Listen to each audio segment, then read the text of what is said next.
If you're like me, I know exactly what you do. You go on YouTube and you binge watch educational YouTube videos. And the most you can say after a few weeks of doing this is that Europa's volcanoes spew water, or that Sun Yat-sen seems like a pretty interesting guy. Now, if the main reason you're watching educational YouTube videos is for entertainment, then that's no problem. You know, you watch the video, you enjoy the video, that's awesome. But if you want to learn something from these videos, especially in the long term, you have to do something different. That's why I wanted to share my recommended method for learning more from YouTube videos.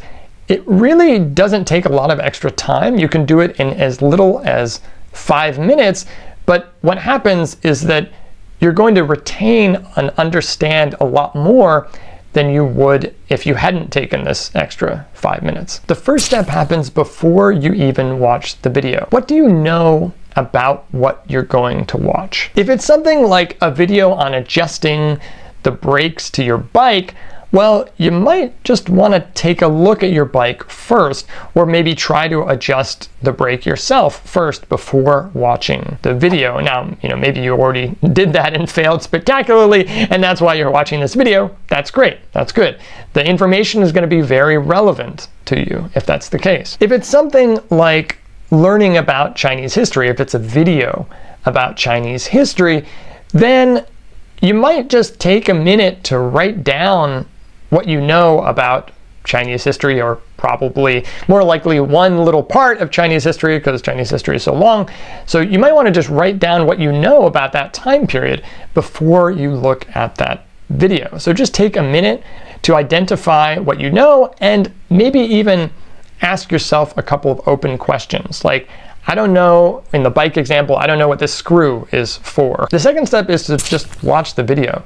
You don't need to take notes. You just want to watch closely without any distractions. The third step is to recall or practice what you've learned. Now, you can do this immediately after watching, but it's probably a better idea to wait a little while. So go take 15-20 minutes, do something else entirely, go for a walk, just get your mind off of what you watched.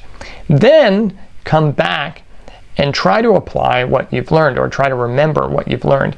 So if we're talking about learning a skill like, adjusting your brakes on the bike, or a sewing technique or something like this, what you want to do is you want to try to practice that technique without the benefit of the video at first. If you find this too hard, then you can always go back with the video and kind of go through the skill step by step. Sometimes the videos are really long and it's just you're learning too much, so you can't practice that whole skill at once. If you're talking about learning concepts or information, you want to do what's called free recall. And the technique is very simple. All you do is you take out a blank sheet of paper and you write what you remember about that video on this paper. And you can even connect it to some stuff you already know if there's close connections to this. But you just try to remember everything that was said about that video, especially the important stuff. And if you want to keep this technique under 5 minutes, you can just set a timer for 4 minutes and stop. That's it. That's the whole method. I want to answer some common questions to this method. The first question is, do I have to write things down? Yes. You have to write things down. And the reason why you want to write things down, whether that's handwriting or taking notes on a computer, is that you don't want to trick yourself. It's very easy to just think that you've remembered something, or think that you had a certain question in mind when you actually didn't. So writing things down just prevents you from tricking yourself. Second question, why does this work? That's a big question, but let me try to address each step. So the first step is about bringing what's called prior knowledge to the fore, which includes both knowledge, skills, experiences, whatever it is you have coming into that video that you are going to use to connect the information that you're getting. When you learn something new, it's almost like you're building a little nest for the information in your brain. So you're building a little nest so that the new information that you're getting, the new concepts or the new ideas that you're getting, they have a home in your brain. The second step is just about staying focused.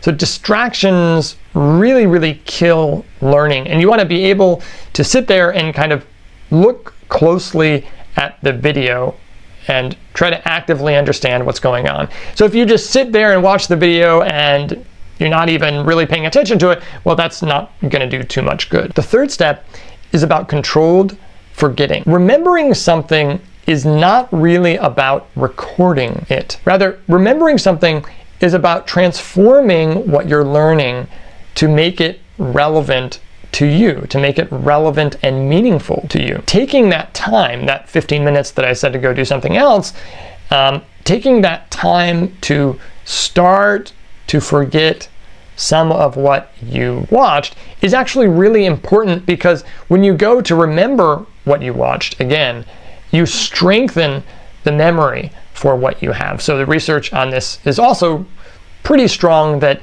doing these kinds of free recall exercises, especially when you include a little bit of a gap between kind of when you first heard about something and then when you're bringing to mind that something again, really promotes long-term learning. Third question, can I spend more than 5 minutes? Yes, doesn't have to be 5 minutes. I just think even 5 minutes will help you immensely. Fourth question is, what else can I do to help? One is to stop binge watching. So when you watch video after video after video, there's just too much information to take in at once, and you're not really helping that information to stick inside your head. Another idea is to do that free recall or do that practice like a little bit later on as well. So a few days later, a week later, a couple weeks later, this is going to facilitate long-term learning. Another thing to do is to get different perspectives on the same idea. So it's great to tackle a bunch of different videos on maybe the same concept so that you can start to see some of the differences between different people's perspectives and also the similarities. So people are going to use different examples, they're going to explain things slightly differently, and that should help you understand the underlying concept more deeply. Try it out. See what you think. Now, what are your techniques for learning more from YouTube videos? Let me know down below in the comments. Until next time, I'll see you later.